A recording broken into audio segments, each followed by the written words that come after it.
2 hari kemudian, kini Kenan sedang duduk santai di balkon kamar hotelnya, sambil menikmati kopi di pagi hari. Kenan tampak sedang bingung, haruskah dia datang kembali ke rumah Mona? Sedangkan 2 hari yang lalu, ia sudah diusir dari rumah tersebut dan tidak diizinkan untuk datang kembali. Malu dengan apa yang sudah Kenan perbuat kepada Mona dulu. Namun, rasa cinta membuat rasa malu hilang dari diri Kenan. Saat Kenan masih mengisap rokok, tiba-tiba ponsel berdering di sebelahnya. Kenan yang mendengar ponsel berdering seketika menatap ke arah ponsel. Kenan melihat bahwa itu telepon dari sang ayah, yaitu Tuan Galang. Kenan seketika mematikan rokok lalu menaruh di asbak yang sudah berada di sampingnya. Dan segera mengangkat telepon dari sang ayah. Bagaimana, Pak? Kenan yang sudah mengangkat telepon. Gimana apa kamu sudah menemukan keberadaan Mona dan juga keluarganya? Tanya Tuan Galang. Sudah, Pak. Tapi Kenan diusir saat datang ke rumahnya. Sepertinya Mona sangat marah dan kecewa kepada Kenan. Ia benar-benar sudah tidak mau bertemu dengan Kenan. Jelas Kenan. Kamu bodoh, Kenan. Seharusnya kamu datang ke sana itu membawa sesuatu agar diterima dengan baik. Apa kamu juga tidak merayu Mona atau keluarga yang lainnya? Kenapa kamu begitu bodoh tidak bisa mengambil hati mereka lagi? Marah Tuan Galang. Bagaimana Kenan mau merayu Mona, Pak? Ngomong aja udah gak dipercaya.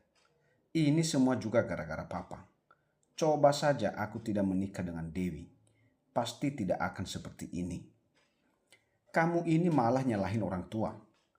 Kalau bukan Papa, kamu ini tidak jadi apa-apa, Bedo. Lalu apakah kamu berhasil bertemu dengan anak Mona itu? Tidak. Bagaimana Kenan bisa bertemu? Baru datang aja udah diusir. Jawab Kenan. Ya sudah, sore ini Papa akan terbang ke Bali untuk menemui keluarga Mona dan meminta maaf kepada mereka dan menikahkan kalian berdua. Jika Mona menolak, kita bisa ambil anaknya saja, ucap Tuan Galang. Hah? Papa mau ke Bali? Tidak usah, Pak. Lebih baik Papa di Jakarta saja. Biar Kenan yang urus di sini. Halah, kamu itu tidak becus. Papa akan pergi ke Bali. Kamu tunggu di sana. Dan sekarang kamu pergi ke rumah Mona lagi untuk memantau ke rumah mereka, perintah Tuan Galang. Haruskah Kenan ke sana lagi, Pak? Setelah Kenan kemarin diusir, kamu jadi laki-laki kok lemah sekali. Hanya diusir saja langsung ciut. Kamu mau mendapatkan Mona bukan? Maka dari itu kamu harus berjuang lagi, Beodoh. Kenan yang mendengar ucapan ayahnya seketika diam sejenak. Kenan benar-benar bingung harus datang kembali atau tidak ke rumah Mona. Bukannya takut, tapi ia merasa malu dan tidak pantas menerima permintaan maaf dari Mona. Ken, apa kamu mendengar ucapan Papa? Ucap Tuan Galang kala tidak mendengar suara Kenan. Iya Pak. Kenan dengar. Baiklah, Kenan akan datang lagi ke rumah Mona, ucap Kenan. Bagus, kamu harus pintar-pintar mengambil hati mereka lagi. Baik Pak. Sambungan telepon sudah terputus begitu saja. Kenan yang mendengar ucapan sang ayah seketika kembali bersemangat untuk mendasatkan Mona. Kenan seketika berjalan untuk keluar dari kamar hotel. Namun saat baru saja membuka pintu kamar, tiba-tiba Dewi baru saja keluar dari toilet yang letaknya tidak jauh dari pintu kamar. Mau kemana Mas pagi-pagi? Tanya Dewi sambil membenarkan handuk yang membalut rambutnya. Mau pergi sebentar, bertemu dengan kolega, jawab Kenan. Mau ketemu kolega atau ketemu mantan kekasih kamu dulu? Ucap Dewi. Kenan yang berhenti di ambang pintu seketika menoleh ke arah Dewi. Bukankah setiap kamu pergi pagi, siang, sore, bahkan malam, aku tidak pernah bertanya dan curiga kepadamu? Lalu kenapa kamu curiga kepadaku? Aku hanya tanya saja. Aku tidak pernah melarangmu ini dan itu. Jadi jangan melarangku untuk ini dan itu. Sesuai perjanjian saat kita pertama menikah. Jangan saling mengekang dan mengatur, ucap Kenan lagi. Baiklah, jawab Dewi, lalu berjalan begitu saja menuju keranjang tempat tidur. Kenan kembali berjalan untuk keluar dari dalam kamar. Setibanya di dalam mobil, Kenan segera melajukan mobilnya untuk menuju ke kediaman Mona. Setelah 30 menit, mobil Kenan pun tiba di rumah Mona. Namun sedikit jauh dari gerbang rumah, Kenan memutuskan untuk memantau rumah Mona saja dan tidak ingin turun dari dalam mobil. Setelah menunggu 15 menit, Kenan melihat gadis kecil yang ia temukan sewaktu di mall. Waktu itu sedang masuk ke dalam mobil bersama baby susternya. Kenan terus tatap lama-lama mobil berwarna putih yang sedang ditumpangi Kania dan juga Tiara. Tidak lama mobil putih tersebut melaju keluar dari gerbang. Kenan yang melihat mobil pergi pun seketika mencoba untuk mengikuti mobil tersebut. Di perjalanan, Kenan berpikir mau kemana gadis kecil itu. Kenan masih sedikit tidak percaya jika Kania adalah anak dari Kadinda. Sekarang Kania lebih mirip dengan Mona dibandingkan dengan Kadinda. Tidak lama, sekitar 10 menit, mobil berwarna putih tersebut berhenti di depan sebuah gedung yang dipenuhi anak-anak balita. Sepertinya tempat arena bermain anak-anak. Dari jarak 5 meter, Kenan melihat Kania sudah turun dari mobil dengan diikuti Tiara. Kenan yang melihat Kania sudah turun seketika, ia juga langsung turun dari mobil untuk mendekat ke arah Kania. Kania, teriak Kenan. Dan seketika Kania menoleh ke arah Kenan. Tiara yang melihat kehadiran Kenan seketika segera menggendong Kania. Sekarang Mona sudah berpesan kepada Tiara jika ia melihat laki-laki kemarin di mall, dia harus menjaga Kania dan menjauhkan Kania dari laki-laki tersebut jika Kenan mendekat ke arah Kania. Halo Om Becar, Kania yang melambaikan tangan ke arah Kenan. Hai Kania, apa kamu mau bermain di sini? Kenan yang mencoba untuk menyentuh tangan Kania, namun Tiara langsung menepisnya. Iya Om, Oma memanen Ania. Mau, ayo sama Om. Kenan yang mencoba untuk meraih tubuh Kania, namun Tiara langsung berjalan mundur. Maaf Tuan, tidak sembarang orang bisa membawa Kania karena demi keselamatan Kania, ucap Tiara. Anda tidak perlu khawatir Nona, lagi pula Kania ini adalah anak saya, ucap Kenan. Tiara yang mendengar ucapan Kenan seketika semakin berhati-hati karena banyak berita yang beredar bahwa penculikan balita. Tiara seketika menjadi takut dan segera berjalan untuk masuk ke dalam gedung tempat bermain anak-anak. Namun baru saja melangkah, tiba-tiba Kenan menarik tubuh Kania. Saya hanya ingin menemani Kania saja. Nona, jadi saya mohon berikan kepada saya. Saya ayahnya, ucap Kenan yang ingin menggendong Kania. Lepaskan Tuan, atau saya akan berteriak. Mau Tuan ini ayahnya atau tidak, saya tidak peduli. Tugas saya untuk menjaga putri dari Nyonya Mona. Dan Nyonya Mona juga menyuruh saya untuk menjauhi Anda. Putri Mona, bukankah Kania ini anaknya Kadinda, kakak Mona? Tidak, Kania ini adalah putri Nyonya Mona, bukan Nyonya Dinda. Permisi, ucap Tiara yang tidak sadar memberitahu rahasia Mona kepada Kenan. Sekarang Mona tidak pernah memberitahu kepada Tiara jika ditanya oleh Kenan anak siapa Kania. Kenan sudah tidak mengindahkan kepergian Tiara dan Kania. Sudah kuduga bahwa Kania adalah anakku, ucap Kenan.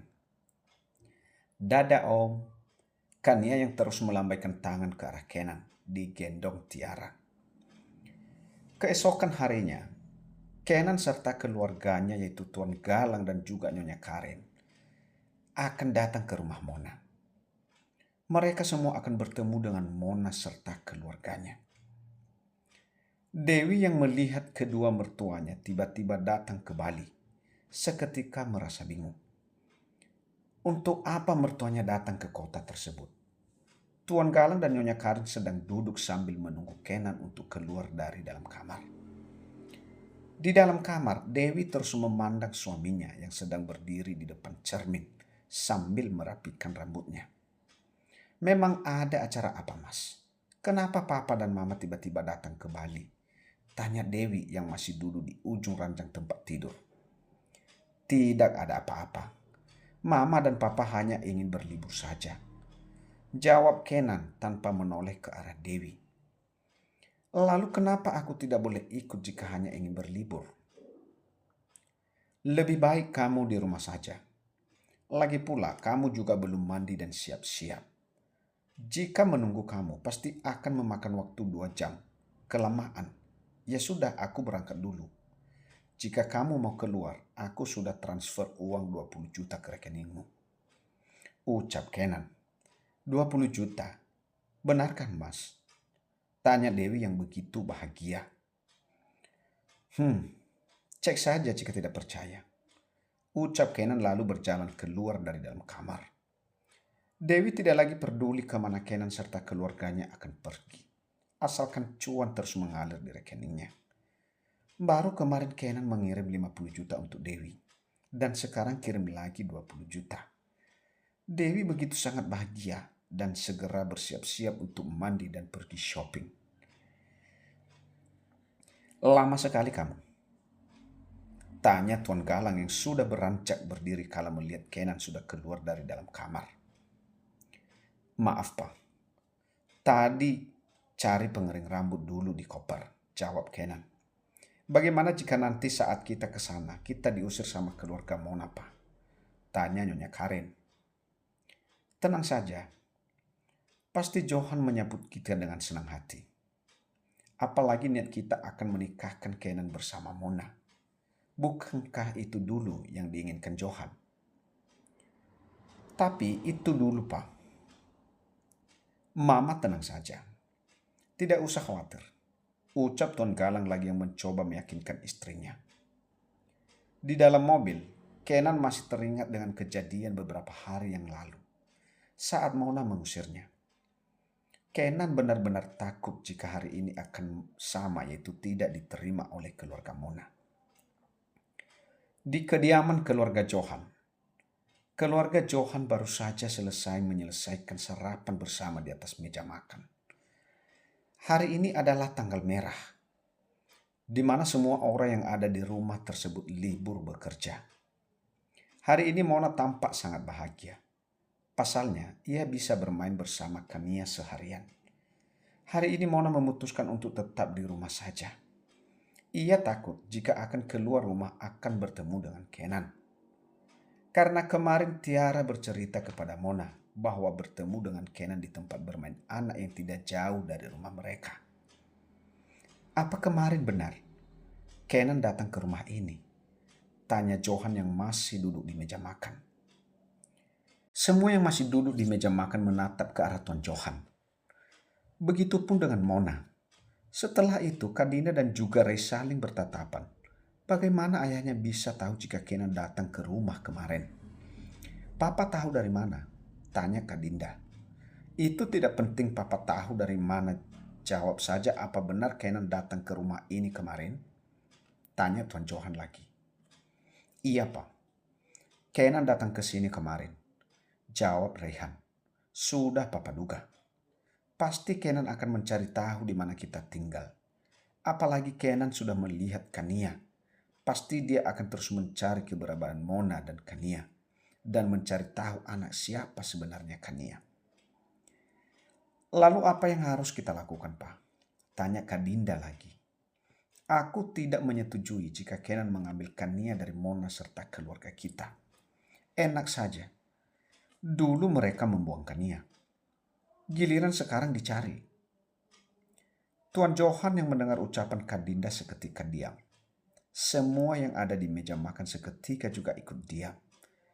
Terkecuali Kania yang sedang sibuk bermain sendok dan garpu di tempat duduknya. Saat mereka semua diam, tiba-tiba bel rumah berbunyi. "Siapa pagi-pagi sudah datang ke sini?" ucap Tuan Johan. "Apa jangan-jangan itu Kenan lagi?" sahut Kak Dinda. "Tidak mungkin, Kak. Kemarin aku sudah mengusirnya dan menyuruhnya dia agar tidak datang lagi ke sini," ucap Mona. "Buktinya Kenan masih menemuikannya di tempat bermain." Kak Dinda yang masih ragu jika Kenan menurut dengan ucapan Mona. "Kalau memang Kenan tidak datang ke rumah ini, tapi dia menemui di luar rumah." "Sudah, Papa akan melihat siapa yang datang. Jika memang itu si Kenan, Papa akan beri dia pelajaran." Tuan Johan yang sudah beranjak berdiri dari tempat duduknya. Semua yang sedang berada di meja makan seketika juga beranjak berdiri. Mereka semua penasaran dan juga kedekan jika Kenan kembali datang ke rumah tersebut. Tuan Johan seketika berjalan meninggalkan meja makan. Namun saat baru berjalan beberapa langkah, tiba-tiba kembali memberhentikan langkahnya dan menoleh ke arah Mona. "Mona, bawakan dia ke kamar atau ke taman, ajaklah dia bermain. Bisa bahaya jika Kania tahu Kenan datang ke rumah kita," perintah Tuan Johan. "Iya, Pak," jawab Mona, dan segera menggendong Kania untuk pergi dari meja makan. Padahal belum tentu yang datang itu adalah Kenan. Namun untuk berjaga-jaga, pasalnya Kania adalah anak yang sangat kepo dengan seseorang yang datang ke rumah.